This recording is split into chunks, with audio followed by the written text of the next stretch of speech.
മിക്ക ഡോക്ടർമാരും വിധി എഴുതി ഇത് മരണം കൊണ്ട് മാറുന്നതല്ലാതെ മറ്റ് ചികിത്സയാൽ ഇന്ന് മാറുന്ന രോഗമല്ലെന്ന് വിധി എഴുതിപ്പെട്ട സ്ഥാനത്ത് സർവശക്തനായ ദൈവത്തെ ഞങ്ങൾ അറിയുവാൻ മുഖാന്തരമുണ്ടായി.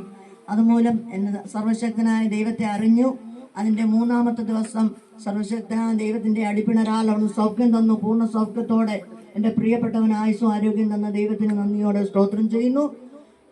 ലോകത്തിലുള്ള ഡോക്ടർമാർ വിധി എഴുതിയ സ്ഥാനത്ത് സർവശക്തനായ ദൈവം ആ വിധിയെ തിരുത്തി എഴുതി ദേശത്ത് മാനിക്കുവാൻ തക്കവണ്ണം ദൈവം ഇടയാക്കി.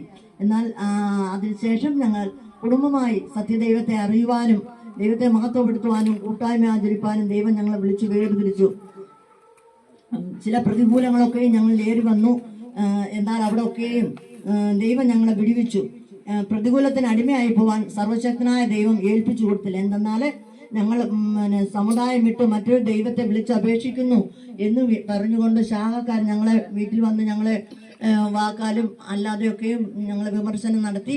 അപ്പോഴൊന്നും ഞങ്ങൾ കുലുങ്ങിപ്പോകാതെ വണ്ണം സർവശക്തനായ ദൈവം ഞങ്ങളെ അവിടെ നിലനിർത്തി. ഞങ്ങൾ ദൈവത്തെ മുറുകെ പിടിച്ചുകൊണ്ട് ഞങ്ങൾ ഇങ്ങനെ പറയുവാനിടയായി.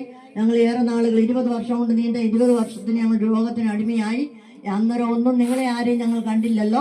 എന്നാലും ഞങ്ങളുടെ ഡോക്ടർമാരെല്ലാം ഞങ്ങളെ വിധി എഴുതിയ സ്ഥാനത്ത് സർവശക്തനായ ദൈവം ഞങ്ങളെ വിടുവിച്ചു. ഞങ്ങളുടെ രോഗത്തിൽ നിന്നും ഞങ്ങൾ വിമുക്തരായി. ആ സത്യദൈവത്തെ ഞങ്ങൾ അറിഞ്ഞു. ആ ദൈവത്തെ ഞങ്ങൾ ആരാധിക്കും. ആ ദൈവത്തെ ഞങ്ങൾ സ്തുതിക്കും, മഹത്വപ്പെടുത്തും. അങ്ങനെ ഞങ്ങൾ കുടുംബമായി, ഞങ്ങൾക്ക് 3 മക്കളുണ്ട്, കുടുംബമായി സർവശക്തനായ ദൈവം ദേശത്ത് ഞങ്ങളെ വിളിച്ചു വേർതിരിച്ചു. ഞങ്ങൾ അന്നും ദൈവദാസനൊക്കെയും വന്ന് ഞങ്ങളോട് പ്രാർത്ഥിക്കുകയും കൂട്ടായ്മയും ഞങ്ങൾ ആചരിപ്പാനും ദൈവം സഹായിച്ചു. അന്ന് ഞങ്ങൾ വാടക ഒരു കെട്ടിടത്തിലായിരുന്നു, ഒരു വീട്ടിലായിരുന്നു, ഒരു റൂം വാടകയ്ക്കെടുത്തായിരുന്നു ദൈവത്തെ മഹത്വപ്പെടുത്തിക്കൊണ്ടിരുന്നത്. എന്നാൽ ദൈവം ഞങ്ങളുടെ ഓരോരുത്തരുടെയും പ്രാർത്ഥന കേട്ട് ഞങ്ങൾക്ക് അവിടെ 10 സെന്റ് സ്ഥലം വാങ്ങിപ്പാനും ദൈവത്തെ ആരാധിച്ച് മഹത്വപ്പെടുത്തുവാൻ നല്ലൊരു കൂട്ടായ്മ ആചരിപ്പാൻ ഞങ്ങൾക്ക് ഒരു ആലയമൊക്കെയും വെപ്പാൻ തക്കവണ്ണം ദൈവം സഹായിച്ചു. ദേശത്ത് വിളക്കുപാറ എന്ന ദേശത്ത് ദൈവത്തിൻ്റെ ഒരു ചർച്ചായി ഞങ്ങൾ കൂടി വരുവാനും ദൈവത്തെ മഹത്വപ്പെടുത്തുവാനും അനവധി വിശ്വാസികളെയും ദൈവം വിടുവിക്കപ്പെടുവാൻ തക്കവണ്ണം ദൈവം ഇടയാക്കി. ഞാൻ പറയുന്നതിൻ്റെ അർത്ഥം, ഞങ്ങൾ ജനിച്ചു വളർന്ന അന്ന് മുതലുള്ള ദേവന്മാരെ നേർച്ച കാഴ്ചകൾ സർവ്വതും ചെയ്തിട്ടും ഞങ്ങളെ വിടുവിക്കപ്പെടാത്ത ദൈവം, ആ രോഗത്തിന് സൗഖ്യം തരാത്ത ദൈവം, മരണം മാത്രമെന്ന് വിധി എഴുതിയ സ്ഥാനത്ത് ഞങ്ങളെ വിടുവിച്ച ദൈവത്തിൻ്റെ ആ വിടുതലോർത്ത ഞങ്ങൾ സാക്ഷ്യം പറയുന്നത്. കേൾക്കുന്ന ജനമേ, മറ്റു ഒരു ദേവനിലും ആശ്രയമില്ല. യേശുക്രിസ്തുവിൽ കൂടിയല്ലാതെ നിങ്ങൾക്ക് രക്ഷയില്ലെന്ന് ദൈവത്തിന്റെ തിരുവചനം പറയുന്നു. ജീവനും വഴിയും സത്യവുമായത് യേശുക്രിസ്തുവിൽ കൂടിയല്ലാതെ മറ്റൊരുവനും ഇല്ലെന്നുള്ള തിരുവചന പ്രകാരം സർവശക്തനായ ദൈവത്തെ വിളിച്ചറിയുമ്പോൾ ദൈവം നിങ്ങൾക്ക് സമാധാനം തരും. അതിൽ വചനത്തിൽ പറയുന്നു, സത്യം അറിഞ്ഞാൽ സത്യം നിങ്ങളെ സ്വതന്ത്രരാക്കും. സ്വാതന്ത്ര്യത്തിനായി ക്രിസ്തു നമ്മെ സ്വതന്ത്രരാക്കി. തിരുവചന പ്രകാരം ദൈവത്തെ അറിയുമ്പോൾ ദൈവം നമ്മളെ വിടുവിക്കുകയും ദൈവത്തെ മഹത്വപ്പെടുത്തുമ്പോൾ നമുക്ക് സമാധാനവും മാത്രമല്ല നമ്മളെ ആത്മാവിന് രക്ഷയുണ്ട്. അത് മറ്റൊരുവനിലും രക്ഷയില്ലെന്ന തിരുവചനം പറയുന്നത്.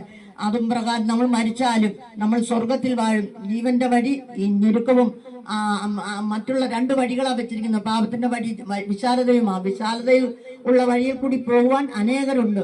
എന്നാൽ ഇടുക്കവും ഞെരുക്കവുമായ വഴിയിൽ കൂടി പോകാൻ ചുരുക്കം പേർ മാത്രമേ കാണുകൂ.